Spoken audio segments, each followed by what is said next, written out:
Hey everybody, I'm Matt Hill. I'm here at the SPE Frac Conference in Houston, Texas. But what's it really called? Hydraulic Fracturing Technical Conference, HFTC. All right. Well, I am very fortunate in what I do to get into these places with my press pass. Promoting the Oilfield Tailgate and all the people that pitch into that. It's great.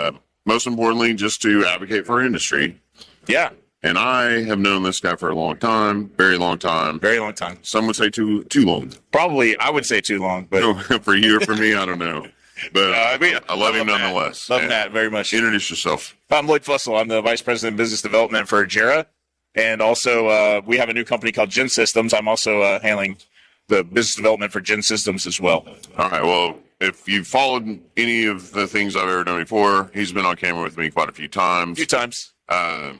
Matt inspired us to start a podcast. I did not inspire that. Yeah, you did. Okay, well, good. Yeah, you did. He inspired us to start a podcast. We did it a few times. My partner is not very reliable, so we're behind. That partner of yours, where is he? I don't know. Look for his hand. His hand's floating around here He's somewhere. reliable not to be here. Yeah.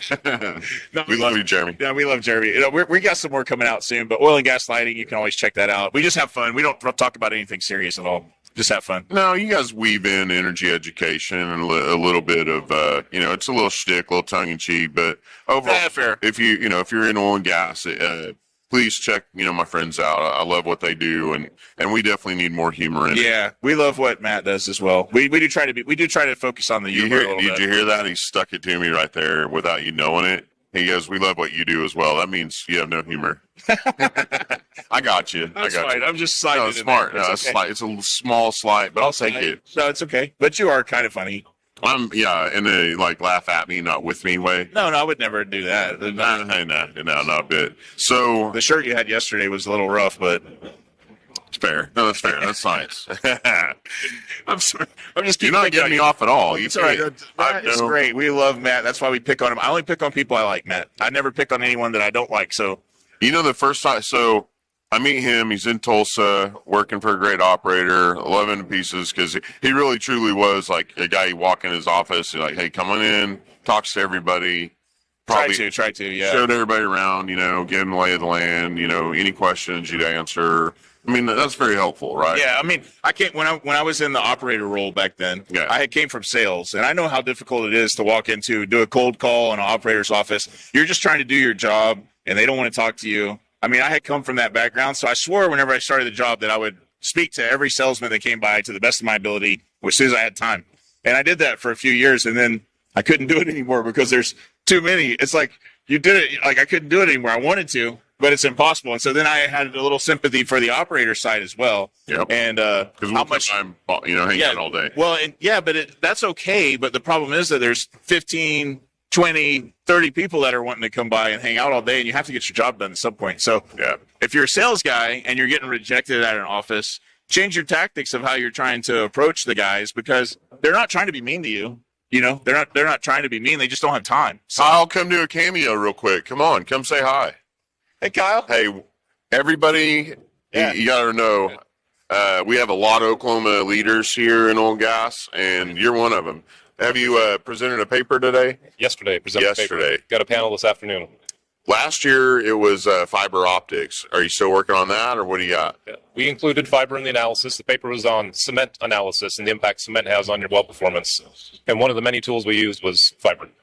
Nice. I'm fascinated by cement right now because across our industry, we have vastly improved everything. Every tool, every piece of data, the machines that deliver it all. But really, cement hasn't changed. Has it at all? Yes and no. There's been some additives that have been developed that have been helpful in improving isolation. Eat the mic. Sorry, buddy. Eat that mic. Oh, you got to eat it. Yeah, There's been some chemistries that have been developed to aid in some of the isolation issues. And there's been tools that have been developed. And we're repurposing old known tools to measure the cement quality more effectively. So you can't manage what you don't measure. So we're just trying to show people that there's a lot of methods to measure cement quality, and they're not all expensive. They're not all fiber. There's some really low cost things you can do between stages. You can use radioactive take proppant to evaluate it. I think most people go right to some type of lateral USIT log, and that is relatively expensive, especially when you want to go do it on tens or hundreds of wells. Yeah. So finding these lower cost diagnostics that you can use on multiple wells to get a a meaningful amount of data is going to be really critical. And then I think as soon as we measure it and show that it varies and we show that variability impacts well performance, then I think you'll see innovation. Our industry is really good at making sure we spend our time and resources on things that matter. We need to prove that it matters and try to quantify how much. Yeah. Why go improve cement unless we're just tossing a bunch of money at like a new, better cement for nothing? That's right. Yeah. I got you. I see all this stuff, with plugging and abandoning and, annulouses and all that. And I'm like, maybe just for that side, we come up with a better cement, but for what we're doing, just surrounding casing right now. Yeah, I mean, the name of the game in unconventionals is to create as much surface area as you can, and you do that through fractures. So if you go shoot a 10 cluster frac design, you spend a lot of time and effort making sure you get the right design in the ground, but then you have no cement behind your pipe. Yeah. You're not going to create 10 fractures, right? It's going to coalesce behind the pipe, and you'll have one dominant fracture. You'll ineffectively drain your reservoir. You'll probably damage your offset. So there's a lot of reasons that we should be paying attention to some of this kind of blocking and tackling. Yeah, I've seen some of the other stuff you've shown, like your cement may not be where you thought you put it. Yep. Yeah, it's fascinating. I like what you're doing. I hope this has been success for you. It's fantastic. I think we might break records this year on attendance. So excellent. It's the best of the year. Fresh minds, fresh budgets. I love being on the board of the SP, and this is kind of stuff we just get thrilled about. I hope, and if you're up there as an engineer and get to go and see these papers, come down here. Please go booth to booth and just engage with all the service companies here. Absolutely. Just for a minute, man. You'll make their day. Come support all the exhibitors. It's important. It's a big part of HFTC. They all want to support you. Yes, absolutely. And get all the new generation into our industry, so all the stuff you just went up there and talked about will go to them and they can improve it. That's right. Yeah, it's a partnership. We need to articulate the challenges, and then our partners will go solve them. Yeah. Yeah, absolutely. Well, thank you for making a cameo. Good to see you guys. I appreciate it. Nice Have fun today. Good to see you. There you have we're it. going to go back to goofing off now that Kyle came in and brought some professionalism. Yeah. We were having a good time. Then Kyle comes in here with real things and real value. I look up to guys like that. And no, he's great. Thank God there's people that actually know what they're doing. Because, like I said, I'm doing this to make sure my lights are on in the future. Yeah. That might be. All right. So, oil and gas lighting. Oil and gas lighting. You need to do more episodes of that. More of that, yep. Everybody out there, you need to... Gen Systems, there's the logo. That's our new company, Power Supply, providing power to electric frac. Or if you have production operations that need power, we do that as well. All right, so you mentioned them. What's the future of power generation on oil and gas? Grid power. Eventually, power, we're going to get to that point. Yeah, because the main grid that comes from the power, the co-ops and stuff, I don't think they're ever going to be able to build out the infrastructure, to get the investment to build out the infrastructure you need to run a frac fleet. No, it's a huge draw. Huge draw. But what it is going to be is companies, operators deciding we're going to develop this area of the field, and they go out and build their own grid. But the grid, that microgrid, is still going to be powered by probably turbine generators, most likely, just because they're diesel. Yeah, you can flex them up and down, them up and down. So even the microgrids are going to have their own power generation capacity, but it'll be localized, so it'll help reduce costs because you're not doing all the moves. You can build a little bit more permanent facility. You can increase your emissions concerns and controls because you can build in SCR systems and other type of filtration mechanisms, so that if you're in this one spot, you can do all that. These need clean, reliable power that just stays flat. Yes. Well, I mean, when those trucks kick on for the fleets, I mean, it's a huge draw immediately. Whenever they come on, there's a huge draw. But there needs to be a flat line of clean energy right then and there. Yeah. I really hope that all the operators out there with trapped gas are able to move that into microgrid, that's that run all these generators. Yeah, for sure. But with trapped gas, that's something that we've been working on. I worked on quite a bit last year in Oklahoma with Senator Prieto and the Energy Council of Oklahoma. Yeah.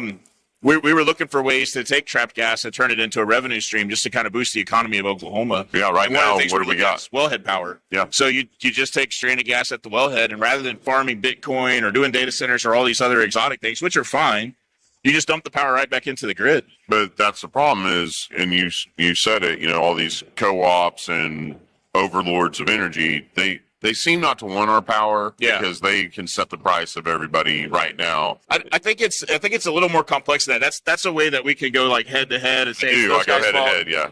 And it's the same thing people say, electric cars, that's a head to head challenge to us.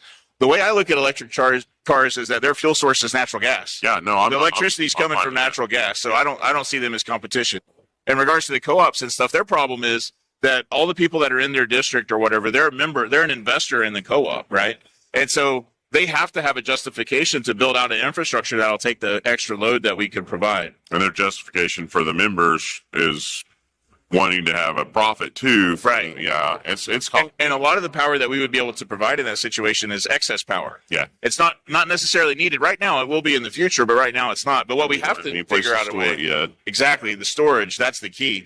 And so I think where you were asking me, where's the future of power? The future of power is in finding unique methods to store power. That's where the future is. And it's not going to be batteries. It's going to be things that are more creative than that. Yeah. It's going to be geothermal processes where you use the excess power to inject fluids into another reservoir and heat them and then recover the power as heat. Ooh, I like that. Yeah, it's going to be stuff like that. It's going to be stuff like using the excess power to run an e-methanol facility, because the argument against e-methanol is, oh, it's a net loss. Like, you're going to put in more power than you gain. True, but if you have isolated power that you're not using and you convert that into e-methanol, then you've actually had a net increase because you were wasting that power before or not using it at all. If you're flaring the gas or if the well's shut in, it's not being utilized at all. But if you use it to convert, to create e-methanol, then you've actually created a battery storage system for that revenue that you were not ever going to collect because it was shut in. So the future of energy is like coming up with different ways to generate and store power. Because right now no one's been able to find it for me. Right now we roughly have 1 million wells online, putting energy into the system. But I don't know how many of those 1 million wells have flares. I don't either. I need to find that. Less than used to, because we were becoming more and more restricted to flare. But I mean, we flare because it was necessary to keep the wells producing, right? Yeah, and then hey, I need that oil. But it breaks my heart to see a flare, because that's money going up in flames, right? Yeah, that's power, that's energy, that's resources that are basically being wasted. I don't like it. I'm all for producing it. We could probably fix it right now. Yeah, today.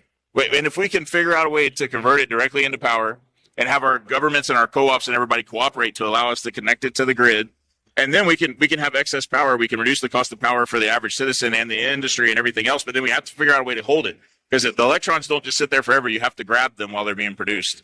And that's the problem with wind and solar. They make plenty of power when the wind's blowing. Same place. We need storage. Yeah, so we need storage. There you go. If you're interested, kids, and you can go out and create a storage for energy, get after it. Come up with creative ideas for energy storage. It doesn't have to be a battery. Let's create something new. Let's find a new way. Yeah.